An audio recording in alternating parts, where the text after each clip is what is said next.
Okay, good morning students.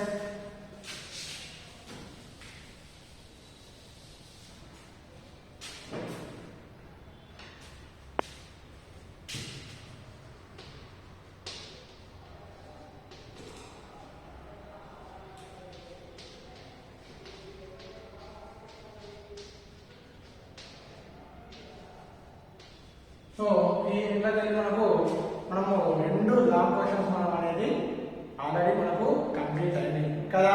So ఏమేమి complete అయినాయి మనకు? ఒకటి ఫస్ట్ది శక్తి నిత్యత్వ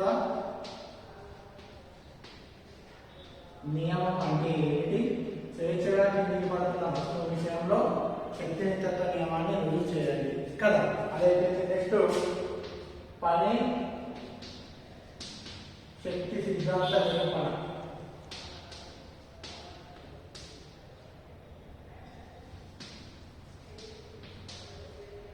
కదా.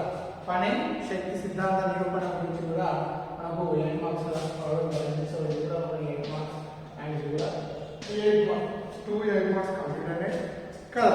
సో ఆల్రెడీ పని అంటే తెలుసు, శక్తి అంటే పని శక్తి సిద్ధాంతం మనం ఏంటంటే చూసినాం. కాబట్టి మీరు ఈ రెండు క్వశ్చన్లు వెరీ వెరీ మోస్ట్ ఇంపార్టెంట్. ఈ రెండు క్వశ్చన్ మాత్రం ఫస్ట్ అయితే చాలా వెరీ వెరీ ఇంపార్టెంట్. శక్తి నిత్యత్వమేమో స్వేచ్ఛానికి పడుతున్న వస్తు విషయంలో శక్తి నిత్యత్వమేమాన్ని రుజువు చేయండి. సెకండ్ ఇది లేకపోతే నెక్స్ట్ వచ్చే క్వశ్చన్ ఇది ఇంపార్టెంట్. ఇంకో క్వశ్చన్ ఉంటుంది ఓకేనా, అది రేరుగా అడగడం జరుగుతుంది కానీ ఇందులో మాత్రం ఈ రెండింటిలో ఫస్ట్ వెరీ వెరీ చాలా ఇంపార్టెంట్ ఓకేనా. నెక్స్ట్ సెకండ్ వచ్చేసి పనిశక్తి సిద్ధాంత నిరూపణ కూడా వెరీ వెరీ ఇంపార్టెంట్ ఓకేనా. సో ఈ విధంగా మనము నిన్న క్లాస్లో ఏదైతే శక్తి నిత్యత్వ నియమం గురించి, అదేవిధంగా పనిశక్తి సిద్ధాంతం ఉన్న శక్తి నిత్యం నిన్న పనిశక్తి సిద్ధాంతం గురించి నేర్చుకున్నాం. సో దీని కింద ఒక్కొక్కసారి ఏం చేస్తారంటే వాడు ప్రాబ్లమ్స్ ఇస్తాడు, అంటే 8 మార్క్స్ కదా. సో శక్తి నిత్యత్వ నియమం స్వేచ్ఛగా కింద పడుతున్న వస్తు విషయాల్లో శక్తి నిత్యత్వాన్ని రుజువు చేయమంటాడు. దాని కింద ఇది ఏమంటాడంటే ఇది 6 మార్క్స్ కానీ ఒక్కొక్కసారి 2 మార్క్స్ ప్రాబ్లం కూడా అడుగుతారు.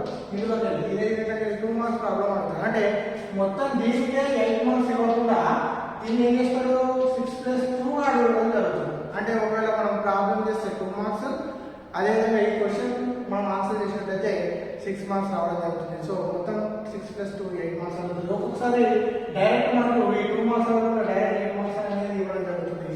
ఈ విధంగా యాన్యువల్లో మనకి ఇవ్వడం జరుగుతుంది కదా. సో ఈ విధంగా 8 మార్క్స్ అంటే ఒకటే డైరెక్ట్ 8 మార్క్స్ కాదు, మన ఇంట్లో ప్రాబ్లమ్స్ కూడా ఉన్నాయి కదా. ఆ ప్రాబ్లమ్స్ కూడా మనకు ఒక్కొక్కసారి దీని కింద జాయిన్ చేయడం జరుగుతుంది. సో 6+2 8 మార్క్స్ అనేది అడగడం జరుగుతుంది. సో సో ఈ క్వశ్చన్స్ మనకు కింద మనకు ప్రాబ్లమ్స్ ఉన్నాయి. సో అలాంటి ప్రాబ్లమ్స్ ఈరోజు మనము ప్రాబ్లమ్స్ అనేది చేద్దాం. అంటే ఆ యొక్క 2 మార్క్స్ కింద అడగడం జరుగుతుంది కదా. సో వాటికి సంబంధించిన మనము కొన్ని ప్రాబ్లమ్స్ అనేది చేద్దాం ఓకేనా. రైట్. సో ఫస్ట్ ప్రాబ్లం వచ్చేసరికి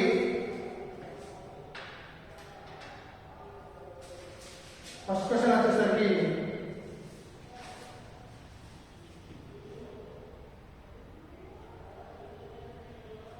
క్వశ్చన్ వచ్చేసి ఒక మరతుపాకి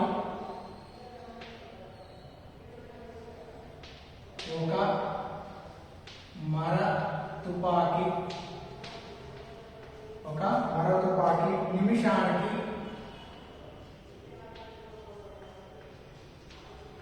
360 బుల్లెట్లను పేల్చగలదు. 360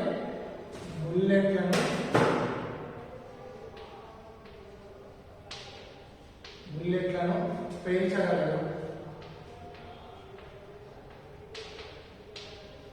పేల్చగలదు.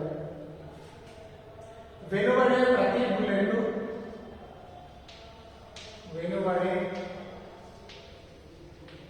ప్రతి బుల్లెట్ వేగం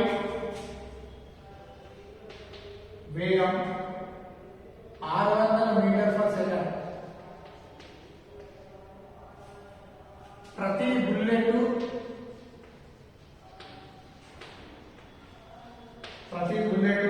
ద్రవ్యరాశి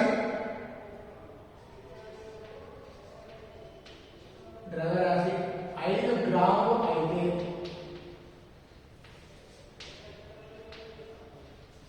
5 గ్రాములు అయితే మర తుపాకీ సామర్థ్యం ఎంత?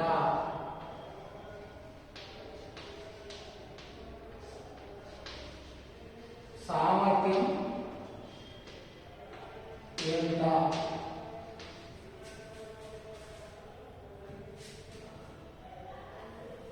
సో చూడండి ఏమంటున్నాడంటే ఒక తుపాకీ అంటే ఒక గన్ అనేది ఏమంటున్నాడు, గన్ నిమిషానికి ఎన్ని బుల్లెట్లను అవుతుందంట? 360 బుల్లెట్లను పేల్చగలదు. అంటే ఒకసారి ఒక నిమిషంలో ఒక గన్ను పేల్చినట్లయితే అది ఎన్ని బుల్లెట్లను పేలుస్తుందంట? 360 బుల్లెట్లను పేల్చగలదు. వెలువడే అంటే ఎక్కడైతే ఆ గన్ నుంచి అంటే ఆ తుపాకీ నుంచి వెలువడే ఒక్కొక్క బుల్లెట్ వేగం ఎంత అంటే 600 మీటర్ పర్ సెకండ్. అంటే ఒక సెకండ్ 600 మీటర్లు అనేది ప్రయాణం చేస్తుంది. సో ప్రతి బుల్లెట్ ద్రవ్యరాశి అంటే ఒక్కొక్క బుల్లెట్ యొక్క ద్రవ్యరాశి అంటే దాని ద్రవ్యరాశి ఎంత అంట? ఎంత బరువు? 5 గ్రాములు. 5 గ్రాములు ఇచ్చింది. అయితే మన తుపాకీ సామర్థ్యం అడుగుతుంది. సామర్థ్యం అడుగుతుంది. సో వేగం ఇచ్చిండు 600 మీటర్ పర్ సెకండ్ ఇచ్చిండు. సో నిమిషానికి బుల్లెట్ ఏంటి? 360 బుల్లెట్లను పెంచగలదు. అయితే సో ఇక్కడ సామర్థ్యం. సో మనకు ఆల్రెడీ పని శక్తి సామర్థ్యం మనకు పని శక్తి సామర్థ్యం కదా. సామర్థ్యం అంటే పని చేయగలిగే రేటు మనం సామర్థ్యం అని అనుకున్నాం కదా ఫార్ములా. సో ఫార్ములా ఏంటి? P తెలుసు, W/T అని తెలుసు కదా. పనికి సామర్థ్యం ఏంటి? P W/T. దీన్ని వాటర్లో చూస్తాం మనం. ప్రమాణాలు ఏంటి? ప్రమాణాలు ఏంటి? వాట్ కదా. సో మనకేమంటున్నాం, ఈ యొక్క సామర్థ్యాన్ని మరొకటి యొక్క సామర్థ్యం అడుగుతుంది. సో ఫస్ట్ వాడు ఇచ్చిన చూద్దాము. సో ఏమంటారు? బుల్లెట్ ద్రవ్యరాశి. ఫస్ట్ ఏంటిది? బుల్లెట్ ద్రవ్యరాశి. బుల్లెట్ ద్రవ్యరాశి ఎంత ఇచ్చిందమ్మా? 5 గ్రాములు ఇచ్చింది. ఓకేనా? సో 5 గ్రాములను మనం దీన్ని ఏం చేస్తున్నాం? కిలోగ్రాములు చేస్తున్నాం. అప్పుడు 5 ఇంటూ 10⁻³ కిలోగ్రామ్. గ్రామ్ ఏం చేస్తున్నాము? కిలోగ్రాములు మార్చుతున్నాం. ఓకేనా? నెక్స్ట్ ఏం చేస్తామంటే బుల్లెట్ వేగం. బుల్లెట్ వేగం కూడా ఇచ్చిండు. బుల్లెట్ వేగము V=600 మీటర్ పర్ సెకండ్. ఓకేనా? 600 మీటర్ పర్ సెకండ్ ఇచ్చిండు. అదేవిధంగా ఒక నిమిషానికి ఎన్ని బుల్లెట్లు పోతున్నాయి? 300 బుల్లెట్లు పోతున్నాయి. ఓకేనా? బుల్లెట్ల సంఖ్య ఇచ్చింది. ఎంత? బుల్లెట్ల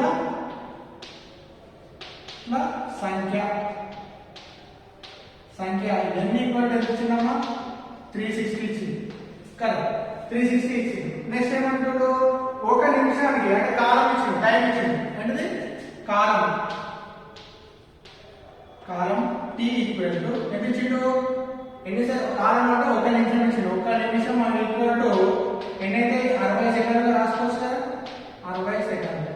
ఇది మనకు ఇచ్చినటువంటి అంటే మనకి ఇచ్చిన క్వశ్చన్లో తీసుకున్నటువంటి ఏంటి? బుల్లెట్ ద్రవ్యరాశి ఇచ్చిండు, బుల్లెట్ వేగం ఇచ్చిండు, బుల్లెట్ సంఖ్య ఇచ్చిండు అండ్ కాలం T ఇచ్చిండు. సో వాడు ఏమంటాడు? మర తుపాకీ సామర్థ్యం. సామర్థ్యం అంటే మనకి ఏం తెలుసు? P W/T అని తెలుసు. కానీ మర తుపాకీ సామర్థ్యం ఏమవుతుంది? మర తుపాకీ సామర్థ్యం ఈక్వల్ టు మర తుపాకీ సామర్థ్యం P అంటే ఏంటిది? తుపాకీ చేసిన పనిపై కాలం. తుపాకీ చేసిన పనిపై ఏమవుతుంది? కాలం. ఓకేనా? మరి తుపాకీ ఏం పని చేసిందమ్మా?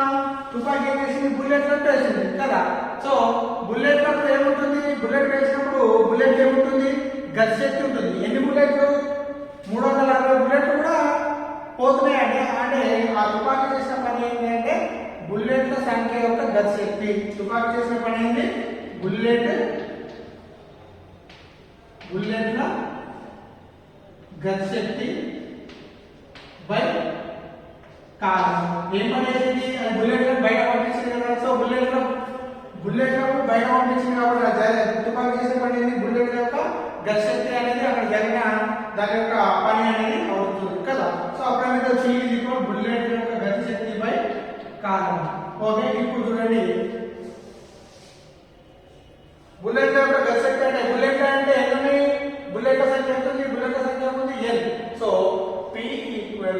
యొక్క సంఖ్య బుల్లెట్ అంటే n ఇంటూ గతి శక్తి అంటే ఏం చేస్తున్నాము హాఫ్ mv స్క్వేర్ అంటే బై t సూత్రం కాలం సూత్రం అనేది కాలం అనేది t. ఇప్పుడు ఇక్కడ ఉన్న విలువలు మనకు ఆల్రెడీ ఇక్కడ ఉన్నాయి కాబట్టి ఈ విలువలను ఈ సమీకరణంలో ఈ యొక్క సూత్రంలో ప్రతిక్షేపించినట్లయితే చూడండి p ఈక్వల్ n అంటే ఎంత 360 కదా n అంటే ఎంత 360 ఇంటూ హాఫ్ m అంటే ఎంత ద్రవ్యరాశి ఇచ్చింది 5 into 10 to power of inverse 3 రాస్తాం 5 into 10 to power of inverse 3 into v square అంటే ఎంత v అంటే ఎంత ఉంది వేగము r1 స్క్వేర్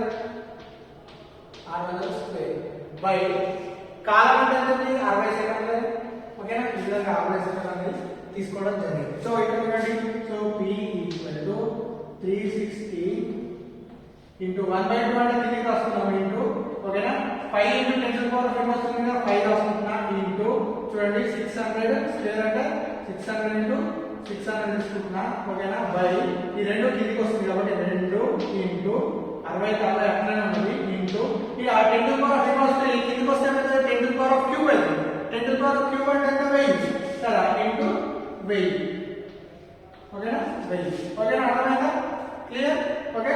సో ఇప్పుడు చూడండి ఈ రెండు సున్నాలు క్యాన్సిల్ అయితే ఇక్కడ కూడా రెండు సున్నాలు అవుతాయి ఇక్కడ ఒక సున్నా తీసుకుందాం ఇక్కడ ఒక సున్నా తీసుకుందాం. సో ఇక్కడ 60 ఉన్నది ఇక్కడ కూడా 50 క్యాన్సిల్ అవుతుంది కదా. సో ఇక్కడ చూడండి 2 ఎక్కం 2 ఓకేనా పోతుంది 2 ఎక్కం 2 ఇవేమో ఒకటి ఉంటుంది 2 2 16 2 0 0. సో ఇప్పుడు ఇప్పుడు చూడండి p equal to 180 into 5 into ఇదేముంది 6 కదా 6 బై ఇదేమున్నది ఇంకా 2000 60,000 1,000 సో ఏం లేదు కదా ఇదేముంది ఏం లేదు బై 1 అంటే ఏమున్నది ఏం లేదు. సో ఇక్కడ చూడండి దీని చూడండి 5/30 so p equal to 180 into 30 ఓకేనా. ఇప్పుడు చూడండి 180 ఇంటూ 30 అంటే చూడండి 18 ఇంటూ 30 తీసుకోండి 24 2 3 5. సో ఏమైతుంది p equal to 5400 watts. So దీన్ని p ఈక్వల్ టు సామర్థ్యం ఏమైనా రాసుకోవచ్చు 5.4 కిలో వాట్స్ కూడా 3 కిలో వాట్స్ రాసుకోవచ్చు. therefore తుపాకీ మన తుపాకీ సామర్థ్యం therefore మన తుపాకీ సామర్థ్యం p equal to 5.4 kilowatts.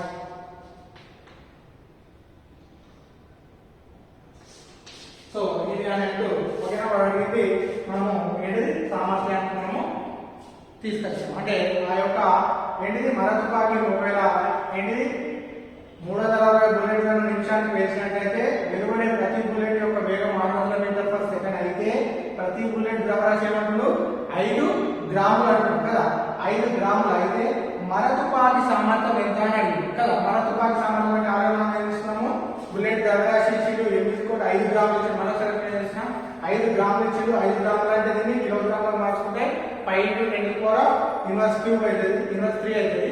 So దాన్ని కిలోగ్రాములకు చేంజ్ చేసుకున్నాం. సో బుల్లెట్ వేగం ఇచ్చిండు ఎంత ఇచ్చిండు వేగం 600 ఇచ్చిండు బుల్లెట్ల సంఖ్య ఇచ్చిండు n ఈక్వల్ 360 కాలం ఇచ్చిండు t1 1 నిమిషం అంటే 60 సెకండ్లు 60 సెకండ్లు మార్చుకుంటాం.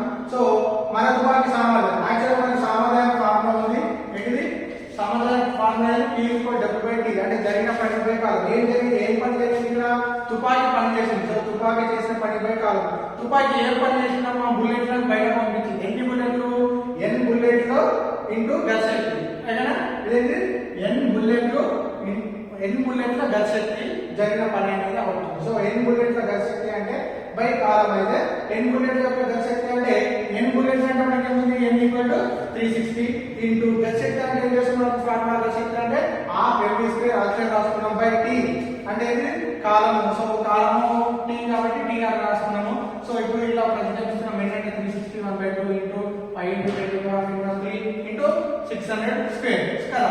సో బై 60 t అంటే 60. సో అప్పుడు ఏం చేస్తున్నాము 360 ఇంటూ 2 ని కిందికి పంపిస్తున్నాము. అప్పుడు ఏమైతే 5 ఇంటూ 10 టు పవర్ 3 కిందికి వస్తే ఏమైతే 10 క్యూబ్ అవుతుంది కదా. 10 క్యూబ్ అయితే ఏమైతే 1000 అవుతుంది కదా. సో అప్పుడు 360 into 5 into 600 into 600 12 into 60 into 1000 5 రెండు సున్నాలు ఈ రెండు సున్నా అవుతుంది. ఈ ఒక సున్నాకి ఈ ఒక సున్నా అవుతుంది. 60 కి 60 అవుతుంది. రెండు ఎంట్లతోనే 350 గుణిస్తే 180 రావడం జరుగుతుంది. అప్పుడు p ఈక్వల్ టు ఏమవుతుంది 180 ఇంటూ 5 ఇంటూ 6. సో 180 ఇంటూ 5 6 ఏమైతే 30 అవుతుంది. సో 30 ఇంటూ 180 చేసినట్లయితే మనకి ఏమవుతుంది 5400 వాట్స్ అనేది రావడం జరుగుతుంది. సో కానీ మనం వాట్స్ మనం మీటర్ మార్చుకోవచ్చు, కిలో వాట్లకు మార్చుకున్నట్లయితే సామర్థ్యం p ఈక్వల్ టు ఏమవుతుంది 5.4 కిలో వాట్స్ అనేది రావడం జరుగుతుంది. సో దేర్ఫోర్ వాడు అడిగింది మన తుపాకీ సామర్థ్యం ఎంత అడిగింది. దేర్ఫోర్ మన యొక్క మర తుపాకీ సామర్థ్యం p ఈక్వల్ టు ఏమవుతుంది 5.4 కిలో వాట్స్ అనేది రావడం జరిగింది. ఈ విధంగా ఇలాంటి ప్రాబ్లమ్స్ ఇస్తాడు. సో ఇంత పెద్దగా రాకుండా మీరు ఏం చేయాలా, వాడు ఇచ్చినవి చూడాలా, చూసేసి మనకు p ఈక్వల్ సామర్థ్యం p ఈక్వల్ టు w/t ఆ యొక్క సూత్రం వేసేసి డైరెక్ట్ నేను మీకు అంటే మీకు సింపుల్ మొత్తం క్లారిఫికేషన్ అర్థం కావాలి కాబట్టి అన్ని ఇలా చిన్న చిన్నవి కూడా కొట్టేసిన. మీకు ఒకవేళ డైరెక్ట్ అంటే ఒకవేళ మీకు అక్కడ టైం బట్టి డైరెక్ట్ 2 మార్క్స్ కాబట్టి ఇంత పెద్ద చేయాల్సిన అవసరం లేదంటే ఈ సూత్రం వేసి వాల్యూ వేసేసి డైరెక్ట్ మరొక సామర్థ్యం p ఈక్వల్ టు మనకు వచ్చినట్టుగా 5.4 కిలో వాట్స్ అనేది తీసుకొస్తే సరిపోతుంది. ఓకేనా రైట్. నెక్స్ట్ ఇంకో ప్రాబ్లం.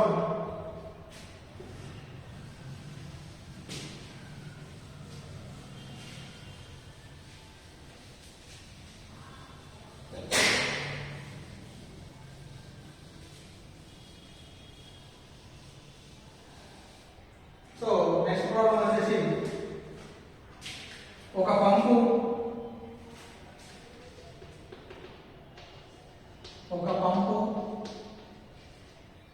25 మీటర్ల లోతు 25 మీటర్ల లోతు ఉన్న బావి నుంచి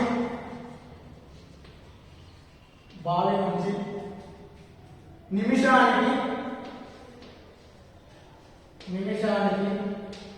600 కిలోగ్రాముల నీటిని 600 కిలోగ్రాముల నీటిని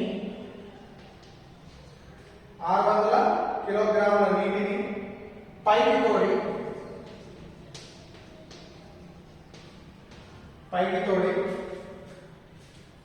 50 metre per second 50 metre per second వడితో బయటకు వదలాలి.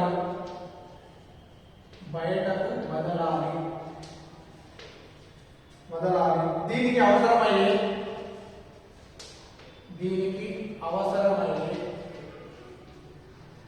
అవసరమయ్యే సామర్థ్యం లెక్కించండి. ఓకే చూడండి, ఏమైందో ఒక పంపు 25 మీటర్ లోతున్న బావి నుంచి అంటే మనం బావిలో చూస్తాం, వాటర్ తీసుకున్నాడంటే పైన ఒక మోటార్ వేసి ఇక్కడ ఏం చేస్తున్నాం, పంపు పైప్ వేసి మనం ఏం చేస్తాం, పైకి రావడం జరుగుతుంది మోటార్ ద్వారా. సో అది ఎందుకంటే 25 మీటర్ల లోతు అంటే బావి లోతు అనేది ఇవ్వడం జరిగింది. మనం ఏమి ఇచ్చిండు, బావి లోతు ఇచ్చిండు, లోతు. సో డిస్టెన్స్ d ఈక్వల్ ఎంత ఇచ్చిండు 25 మీటర్స్ ఇచ్చిండు. ఓకేనా, క్వశ్చన్ వచ్చి మనం తీసుకుంటాం ఏమని ఇచ్చిండు. నెక్స్ట్ నిమిషానికి 600 కిలోగ్రాముల నీటిని ఇచ్చిండు, అంటే ద్రవ్యరాశి ఇచ్చిండు. ఏంటి ద్రవ్యరాశి అంటే వాటి యొక్క ద్రవ్యరాశి ఎంత, నీటి యొక్క ద్రవ్యరాశి ఎంత 600 కిలోగ్రాములు. నీటి యొక్క ద్రవ్యరాశి m ఈక్వల్ ఎంత ఇచ్చిండు 600 కిలోగ్రాములు ఇచ్చిండు. ఓకేనా, అదేవిధంగా ఏమిచ్చిండు పైన 50 మీటర్ పర్ సెకండ్ వడితో అంటే వేగం అనేది ఇచ్చిండు. ఎంత వేగంతో చూస్తుండ్రు, పైకి వేగం ఇచ్చిండు, వడి ఇచ్చిండు, వేగము లేదా వడి ఏమిచ్చిండు v ఈక్వల్ టు ఎంత ఇచ్చిండు 50 మీటర్ పర్ సెకండ్ ఇచ్చిండు. ఓకేనా, మీటర్ పర్ సెకండ్ కూడా ఇవ్వడం జరిగింది. అదేవిధంగా ఏమంటారు నిమిషానికి 600, నిమిషం అంటే కాలం ఇచ్చిండు కదా, కాలం t ఈక్వల్ టు ఎంత ఇచ్చిండు, కాలం t అంటే నిమిషం అంటే ఒక నిమిషం ఈక్వల్ టు దాన్ని ఏం రాసుకోవచ్చు 60 సెకండ్లు రాసుకోవచ్చు కదా, 60 సెకండ్లు. ఓకేనా, ఈ విధంగా కాలం ఇచ్చిండు. ఎన్ని ఇచ్చిండు లోతు ఇచ్చిండు, ద్రవ్యరాశి ఇచ్చిండు, వేగం ఇచ్చిండు, కాలం ఇచ్చిండు. సో వాడు ఏమంటున్నాడు? సామర్థ్యం అడుగుతున్నాడు. అంటే మనం లాగడానికి దాని అవసరమయ్యే సామర్థ్యం అడుగుతుంది. ఆడలో సామర్థ్యం అంటే మనకు ఫార్ములా తెలుసు, పని చేయగలిగే రేటునే సామర్థ్యం అంటామని ఇంతకుముందు చెప్పుకున్నాం. సో P ఈక్వల్ టు సామర్థ్యం P ఈక్వల్ టు W/T. అంటే W/T అంటే సామర్థ్యం, W అంటే జరిగిన పనిపై కాలం. సో కానీ ఇక్కడ ఏం జరిగింది? కానీ ఇక్కడ నిజంగా జరిగిన పని. సో P ఈక్వల్ టు ఏమంటున్నాము? జరిగిన పని బై కాలం కదా. సో ఇక్కడ P ఈక్వల్ టు అసలు నిజంగా ఇక్కడ జరిగిన పని ఏమున్నది? కొంత లోతులో ఉన్న దాన్ని చేస్తున్నాము, నీటిని పైకి చేస్తున్నాము. సో ఇక్కడ జరిగిన పని ఏ విధంగా ఉంటుందంటే కొంత లోతులో ఉన్న నీటిని పైకి తీసుకెళ్ళడం జరుగుతుంది. కాబట్టి అక్కడ జరిగిన పని ఏ రూపంలో ఉంటుందంటే స్థితి శక్తి మరియు గతి శక్తి రూపంలో ఉంటుంది. ఏ రూపంలో ఉంటుంది? ఇక్కడ జరిగిన పని ఉంటుంది స్థితి శక్తి ప్లస్ గతి శక్తి బై కాలము. స్థితి శక్తి ప్లస్ గతి శక్తి బై కాలము. సో స్థితి శక్తి ప్లస్ గతి శక్తి అంటే మొత్తం మన జరిగిన పని అనేది అవడం జరుగుతుంది. సో ఫస్ట్ మనము స్థితి శక్తి ఏం పని జరిగింది, అదేవిధంగా గతి శక్తి ఏం పని జరిగిందో మనం చూద్దాం. సో ఫస్ట్ గతి శక్తి, కినెటిక్ ఎనర్జీ.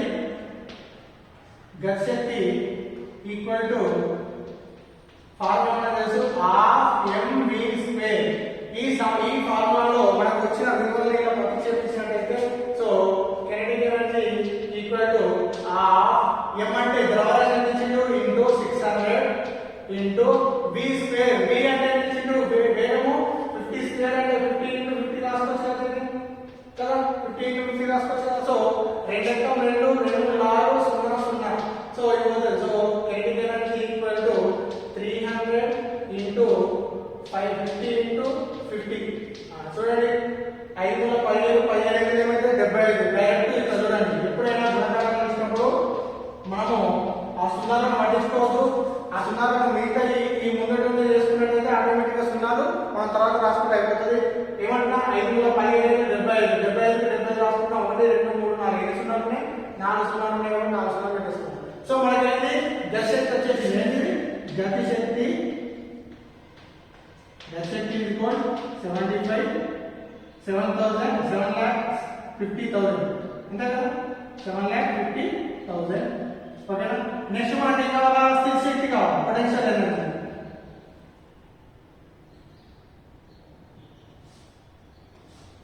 నెక్స్ట్ ఏం కావాలి మనకు? పొటెన్షియల్ ఎనర్జీ కావాలా. పొటెన్షియల్ ఎనర్జీ అంటే ఏంటి? స్థితిజ శక్తి. స్థితిజ శక్తి మన సూత్రం ఏంటి? mgh కదా. ఈ mgh మనకు ఫార్ములాలో మనకి ఉన్న విలువలు ప్రతిక్షేపించుదాం. So potential energy equal to m అంటే ఏంటిది? మనకి ఎనర్జీ ఇచ్చిండు 600 కిలోగ్రామ్స్. 600 ఇంటూ g అంటే మనకు వాల్యూ తెలుసు 9.8 అని తెలుసు. సో అదేవిధంగా h ఓకేనా, mgh ఓకేనా. సో డిస్టెన్స్ వాల్యూస్ ఆఫ్ బావిలోతు h ఈక్వల్ టు బావిలోతు ఎంత ఇచ్చిండు? mgh ఎంత ఇచ్చిండు? 25 కదా. సో 25. సో ఇది తీసుకున్నట్లయితే 600 ఇంటూ 9.8 ఇంటూ 5. సో నేను ఏం చేస్తున్నా అంటే potential energy equal to 600 into 98 ను 9.8 ను 98 గా రాసుకున్నాం. 98/25 ఇంటూ ఎందుకు 98/10 అంటే మళ్ళీ 9.8 అవుతుంది కాబట్టి కింద 10 తీసుకున్నా. 10 తీసుకుంటే ఈ 0 క్యాన్సిల్ అవుతుంది.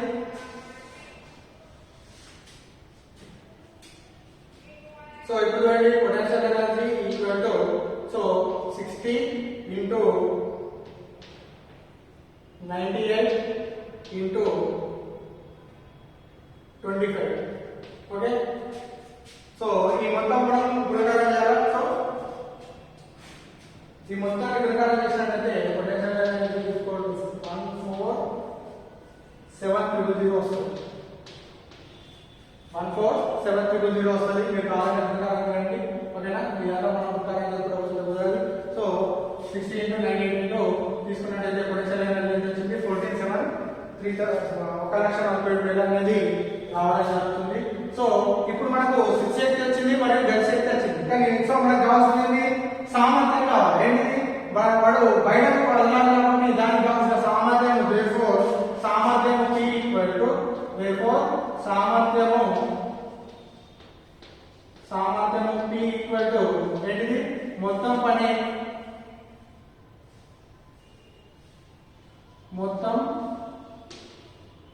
బై జరిగిన పని అంటే మొత్తం పని. సో మొత్తం పని అంటే మనకి ఏమేమవుతుంది potential energy plus kinetic energy అంటే శక్తి బై గతి బై కాలం కదా.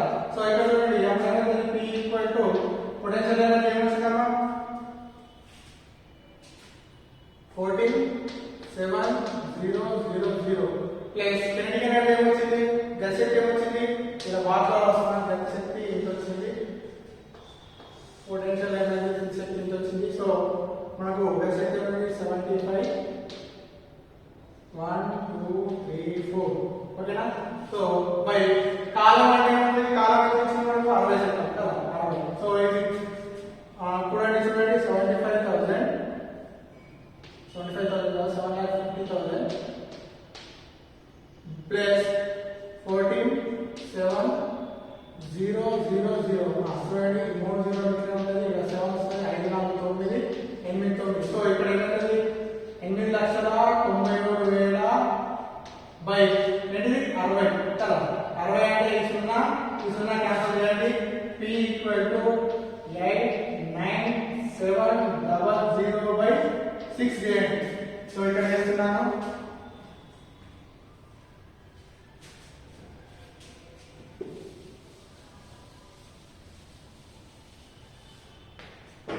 ఏమిచ్చిండు బై 6 అంటే చూడండి డైరెక్ట్ అక్కడ కూడా పేజ్ కొట్టకపోతే ఇక బాగా తీసుకోండి 8,9,7,0,0 కదా.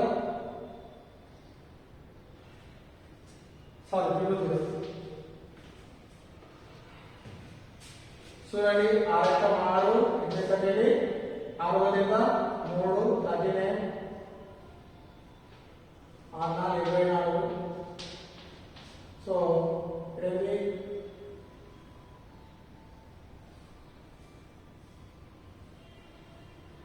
89 14,97 ఓకే 6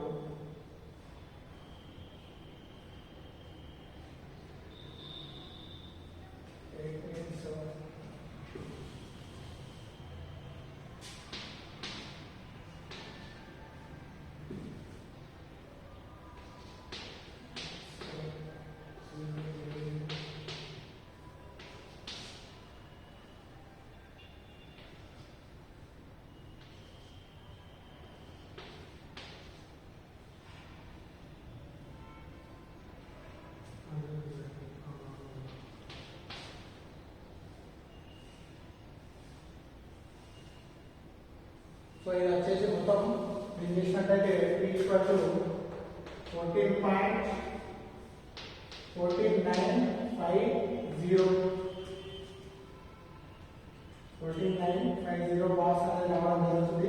దీన్ని వాట్స్ అని కిలోవాట్ మార్చినట్టయితే 14.95 కిలోవాట్స్ అనేది రావడం జరుగుతుంది. చూడండి కరెక్ట్ 6 3 6 28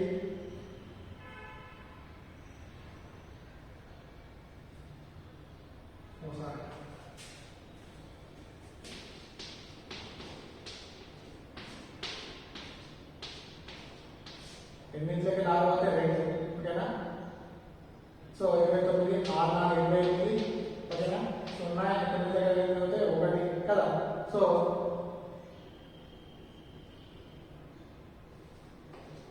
9 4 అయితే 5.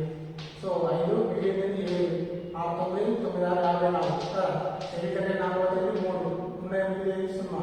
సో 6 30. సో 30 0 మళ్ళీ మిగిలింది 0 ఉంటుంది 0 0 అంటే 0 అంటే 14,950 వచ్చిందా 14,950 వాట్స్ అనేది రావడం జరిగింది. సో దీన్ని కిలో వాట్స్ మార్చినట్లయితే 14.95 కిలో వాట్స్ అనేది రావడం జరిగింది. అంటే ఇక డైరెక్ట్ కొట్టేయడం లేదు లేకపోతే ఇక భారం చేసి మనం ఈ యొక్క 6 తో భారం చేసేది వచ్చి 14,950 అనేది రావడం జరిగింది. సో 14,950 వాటిని మనం సామర్థ్యానికి ప్రమాణం అనేది వాట్స్. సో దాన్ని 14,950 ను కిలో వాట్స్ లో మార్చుకున్నట్టయితే 14.9 కిలో వాట్స్ గా మార్చుకోవడం జరుగుతుంది. ఈ విధంగా ఆ యొక్క బయటకు కదలడానికి దానికి అవసరమయ్యే సామర్థ్యం P ఈక్వల్ ఎంత వచ్చింది 14.95 కిలో వాట్స్ అనేది రావడం జరిగింది. సో ఓకేనా, ఈ విధంగా ఒక పంపు అనేది 25 మీటర్ల లోతు హైట్ ఇచ్చిండు, అదేవిధంగా ద్రవ్యరాశి ఇచ్చిండు, అదేవిధంగా వేగం ఇచ్చిండు, అదేవిధంగా కాలం ఇచ్చిండు. సో P ఈక్వల్ మన సూత్రం ఏంటి W/T ఫార్ములా కాబట్టి సో అక్కడ జరిగిన పని ఎటువంటి శక్తి గతిశక్తి రూపంలో ఉంటుంది. ఆ యొక్క విలువలు మనకు ఇచ్చినటువంటి విలువలను ఫస్ట్ గతిశక్తికి మనం విలువ తీసుకుంటాం, నెక్స్ట్ శక్తి విలువ తీసుకుంటాము. అప్పుడు రెండు విలువలు వచ్చిన తర్వాత సామర్థ్యం ఏమైతే మొత్తం పని పై కాలం కాబట్టి ఇక్కడ జరిగిన పని అనేది శక్తి గతిశక్తి రూపంలో ఉంటుంది కాబట్టి శక్తి గతిశక్తి అనేది మొత్తం శక్తి అవుతుంది. సో మొత్తం శక్తిపై కాలం తీసుకున్నట్లయితే మనకు వచ్చేది సామర్థ్యం వస్తుంది. ఈ విధంగా సామర్థ్యాన్ని ఏం చేస్తున్నాము మనము వాటిలో ఉంటే కిలో వాట్లకి ఏం చేస్తున్నాము 14.95 కిలో వాట్స్ గా చేంజ్ చేసుకుంటాం. ఓకే, మిగతా ప్రాబ్లమ్స్